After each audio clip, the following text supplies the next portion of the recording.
அதிமுகவை பற்றி விமர்சிக்க முதல்வர் ஸ்டாலினுக்கு துளியும் தகுதி இல்லை என புதுச்சேரி அதிமுக மாநில செயலாளர் அன்பழகன் கடுமையாக விமர்சனம் செய்துள்ளார்.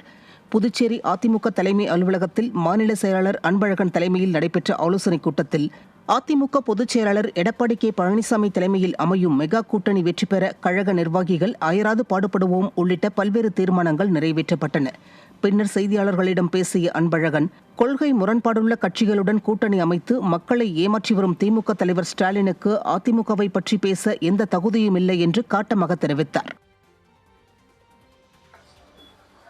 முதல்ல இந்த தேர்தல் கூட்டணி என்பது தமிழகத்தில் அனைத்து இந்திய அண்ணா திராவிட முன்னேற்ற கழகத்துடைய பொதுச் செயலாளர், தமிழகத்தின் முன்னாள் முதலமைச்சர், புரட்சி தமிழர், ஆற்றல் மிக்க எதிர்கட்சி தலைவர் மாண்புமிகு எடப்பாடியார் அவர்கள் அதிமுகவுடைய வெற்றிக்காக எந்த கூட்டணி அமைத்தாலும் அந்த கூட்டணியை வெற்றி பெற செய்வதற்கும் அந்த கூட்டணியில் அங்கம் வகிப்பதும் புதுச்சேரி மாநில அதிமுகவுடைய கடமையாகும்.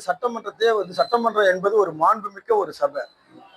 அந்த சபையை அதிமுகவை பற்றி தவறான பொய்யான தகவலை கூறி விமர்சனம் செய்வதற்காக அனைத்து இந்திய அண்ணா திராவிட முன்னேற்ற கழக சட்டமன்ற உறுப்பினர்களை திட்டமிட்டு சபாநாயகரை வைத்து வெளியேற்றிவிட்டு மனமோன போக்குல எங்களை விமர்சனம் செய்யறாரு ஸ்டாலின் அவர்கள்.